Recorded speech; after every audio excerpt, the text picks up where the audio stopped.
Hello, we are now here at Lubok, Bohol, in the rice paddy of Bohol, Bohol. And this is Mr. Ano pangalan mo? Julian. This is Mr. Julian with this very beautiful carabao. And they're starting to work. He's gonna start doing the plowing so that he can plant some more rice. May pangalan ba yung kalabaw mo? Wala. Wala. Selfie tayo, selfie. Selfie. Ha? Selfie. Around the world, we'll see you. This is Mr.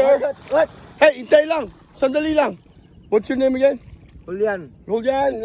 This is Mr. Julian. Say hi to the world. Say hi. Hi. Hi, hello world.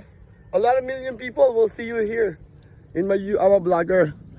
Okay, so thank you, Mr. Julian, for your time. Thank you, Mr. Carabao. You're so beautiful. I'm from Bicol. You know Bicol, Naga City. We have a lot of carabao, but it's big, very dangerous.